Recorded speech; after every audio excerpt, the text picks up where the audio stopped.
नमस्कार दोस्तों, स्वागत है आप सभी का आपके अपने यूट्यूब चैनल पर। और आज हम यहाँ पर 7th क्लास का जो 4th चैप्टर है एयर, वो डिस्कस करने जा रहे हैं। हम सभी जानते हैं कि एनसीईआरटी की जो बुक्स होती हैं, एनसीईआरटी की बुक्स, एनसीईआरटी का जो मटेरियल है, वो हर प्रकार के कॉम्पिटिटिव एग्ज़ाम के लिए बेस तैयार करने में एक महत्वपूर्ण भूमिका निभाता है।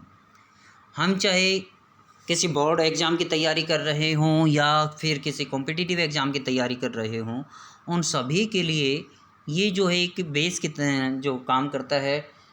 क्योंकि जब भी हम कोई अपना कॉम्पिटिटिव एग्ज़ाम्स के लिए यदि हम किसी क्वेश्चन के ऊपर भी ऑब्जेक्शन लगाते हैं, तो वो सभी चीज़ें भी, वो ऑब्जेक्शन भी तभी एप्लीकेबल मान्य जो होता है, वो आपका एनसीईआरटी बेस्ड ही मान्य होता है। एनसीईआरटी के अंदर यदि वो सही है तो ही वो आपको सही नंबर, आपको मार्क में इजाफा हो पाता है, अदरवाइज़ नहीं।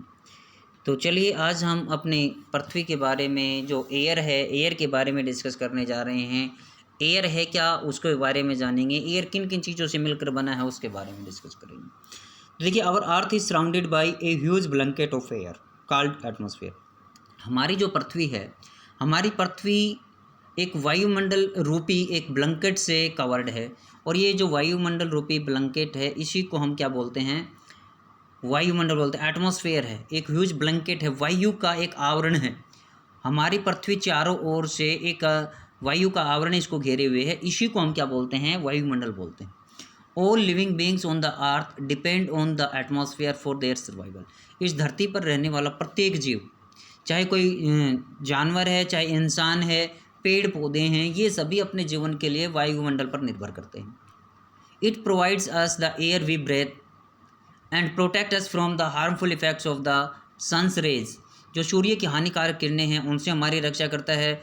और इवन जो हम जिस वायु के अंदर सांस लेते हैं, वो वायु हमें इस वायुमंडल से ही प्राप्त होती है।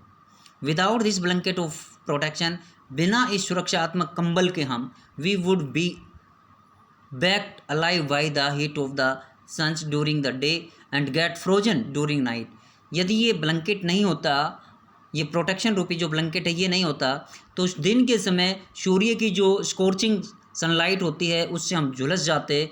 और रात्रि के समय हमारा जो शरीर है वो फ्रीज हो जाता, जम जाता रात्रि के लो टेम्परेचर की वजह से।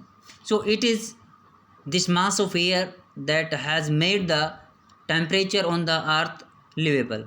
इसलिए ये जो मास ऑफ एयर है, जिसको हम वायुमंडल बोलते हैं, इस वायुमंडल के ने ही पृथ्वी पर जो तापमान है उसको रहने के लायक बनाया है। यानी इस टेम्परेचर को इस योग्य बनाया है कि ये पृथ्वी पर रहने वाले जीवों के लिए उपयोगी सिद्ध हो सके।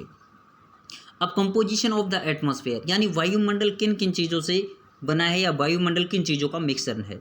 Do you know that the air we take in while breathing is actually mixture of many gases. क्या आपको पता है कि जब हम सांस लेते हैं, जो गैस हम अंदर लेते हैं, वो गैस विभिन्न गैसों का एक मिक्सचर होता है, मिश्रण होता है। Nitrogen and oxygen are two gases which make up the bulk of the atmosphere. इसके अंदर देखिए, यहाँ पर आपको ये जो दिखा रखा है, ये पॉइंट देखिए, नाइट्रोजन है, ये आपका ऑक्सीजन का पॉइंट है, ब्लू वाला। तो नाइट्रोजन और ऑक्सीजन जो है 99% जो वायुमंडल का निर्माण कर देते हैं। उसके बाद जो है कार्बन डाइऑक्साइड आती है, helium, ozone, argon and hydrogen are found in lesser quantities. ये कुछ कम मात्रा में पाई जाने वाली गैसें हैं। देखिए, कार्बन डाई को देखें तो कार्बन डाई हमारी है 0.03%। आर्गन को देखें तो 0.93%, यानी तीसरे नंबर पर जो बड़ी गैस अपनी अधिकतम गैस है वो आर्गन है। उसके बाद जो बाकी डस्ट पार्टिकल रह गए, वाटर ड्रॉपलेट्स रह गए, जितने भी हीलियम, नियॉन, ये सारी गैसें जो हैं 0.04% के अंदर काउंट की जाती हैं। Apart from these gases, tiny dust particles are also present in the air. देखिए, इन गैसों का जो हमने अभी डिस्कस किया है, इन गैसों के अलावा वायुमंडल के अंदर छोटे छोटे धूलकण भी पाए जाते हैं। द पाई चार्ट, ये जो चार्ट दिखा रखा है हमने, ये चार्ट आपको ये शो कर रहा है percentage of different constituents of air, यानी जो वायु है, वायु के विभिन्न तत्व कौन कौन से हैं उनको ये शो कर रहा है। इसके अंदर nitrogen is the most plentiful gas in the air. Nitrogen सबसे अधिक मात्रा में पाई जाने वाली गैस है वायुमंडल के अंदर। उसके बाद देखिए व्हेन वी इनहेल, जब हम सांस लेते हैं तो we take some amount of nitrogen into our lungs and exhale it after. देखिए जब हम सांस लेते हैं तो हमारे फेफड़ों के अंदर कुछ थोड़ी मात्रा के अंदर नाइट्रोजन भी चले जाते हैं, जिसको हम बाद में एक्सहेल कर देते हैं। But plants need nitrogen for their survival, लेकिन पौधों को सबसे अधिक नाइट्रोजन की आवश्यकता होती है अपने विकास के लिए, अपने बढ़ोतरी के लिए। दे कैन नॉट टेक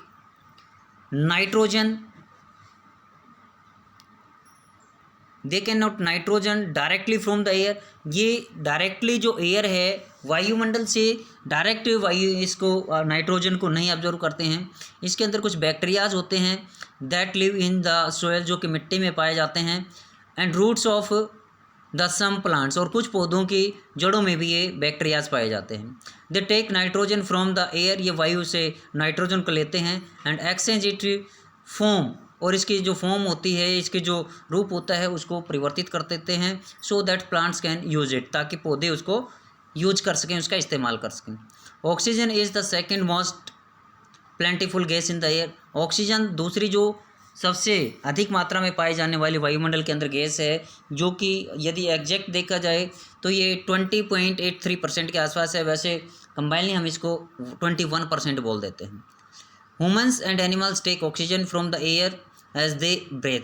जब पेड़ पौधे जो पशु पक्षी और जो मानव सांस लेता है तो ये वायु से ऑक्सीजन को इनहेल करता है। Green plants produce oxygen during photosynthesis. जब हरे पौधे सूर्य के प्रकाश में फोटोसिंथेसिस की प्रक्रिया करते हैं तो ये ऑक्सीजन को रिलीज करते हैं।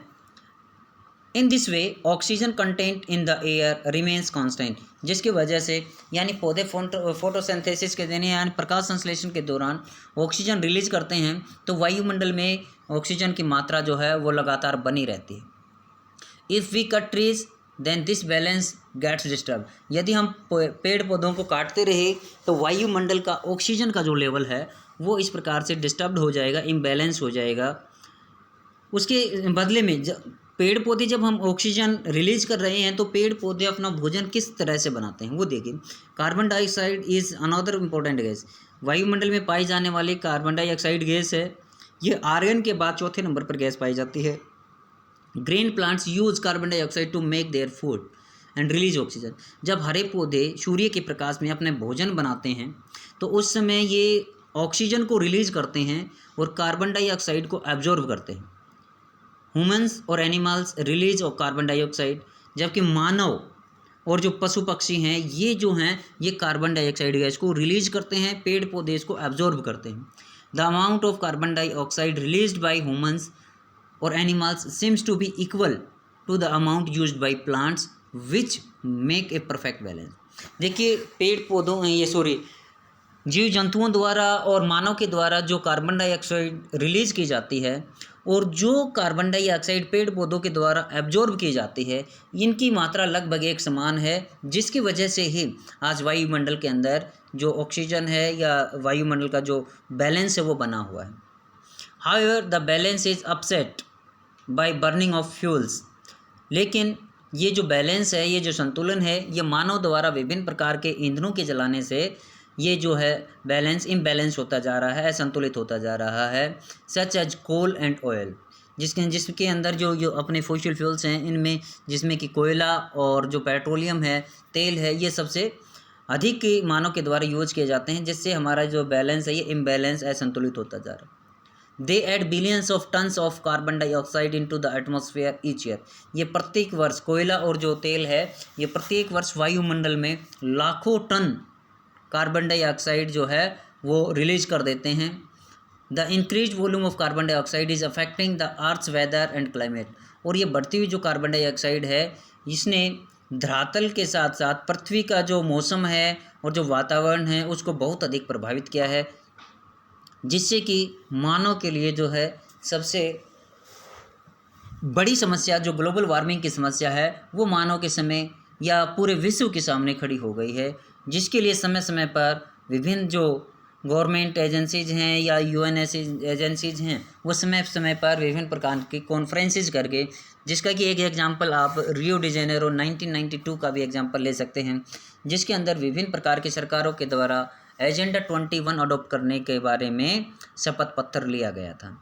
अब यहाँ पर देखिए स्ट्रक्चर ऑफ द एटमॉस्फेयर, ये हमने ऊपर वायुमंडल के बारे में पढ़ा था, तो यहाँ पर देखिए स्ट्रक्चर क्या है हमारा वायुमंडल का, उसके बारे में देखिए। Our atmosphere is divided into 5 layers starting from the earth surface. हमारी जो पृथ्वी है, पृथ्वी की सतह से शुरू होकर के वायुमंडल जो ब्रह्मांड तक है, वो 5 जो मंडलों के अंदर विभाजित है। 5 इसके लेयर्स हैं, 5 परतों में विभाजित है। इसकी जो सबसे ऊपर वाली परत, सबसे निचली जो परत है जहाँ पर हमारा जीवन पाया जाता है, ट्रोपोस्फियर है। This layer is the most important layer of the atmosphere. वायुमंडल की अगर जो सबसे महत्वपूर्ण परत है तो वो है आपकी ट्रोपोस्फियर। ट्रोपोस्फियर ही वो स्थान है जहाँ पर जीवन पाया जाता है। It's average height is 13 kilometre. कहीं कहीं पर आपको इसकी जो एवरेज हाइट है वो 16 किलोमीटर भी देखने को मिल जाएगी, जो प्राइवेट पब्लिशर्स हैं उनके अंदर। लेकिन जो ऑथेंटिक बुक्स होती हैं, ऑथेंटिक बुक है अपनी एनसीईआरटी की, और यहीं से मैं बार बार आपको बता रहा हूँ कि यहीं से यदि हम किसी कॉम्पिटिटिव एग्ज़ाम के अंदर हमारा क्वेश्चन गलत होता है और हम उसको सही मानते हैं, वो सही हमारा माना जाएगा केवल और केवल एनसीईआरटी बेस पर। तो एनसीईआरटी बुक्स जो होती हैं वो काफ़ी ऑथेंटिक होती हैं। The air we breathe exist air. जिस वायु के अंदर हम सांस लेते हैं वो इसी जो 13 किलोमीटर ऊंचाई वाले जो हमारा मंडल है, इसी मंडल के अंदर पाई जाती हैं। Almost all weather phenomenon like rainfall, fog and hailstorm occur in this layer. इस परत के अंदर जितनी भी मौसम संबंधी घटनाएं होती हैं वो सारी की सारी इसी परत के अंदर होती हैं। चाहे वर्षा की बात हो, चाहे मौसम में परिवर्तन की बात हो, चाहे कोहरे की बात हो, या जो ओलावृष्टि है, ये सभी क्रियाएं इसी लेयर के अंदर होती हैं। यानी 13 किलोमीटर तक अपनी ये सारी घटनाएं घटित होती हैं।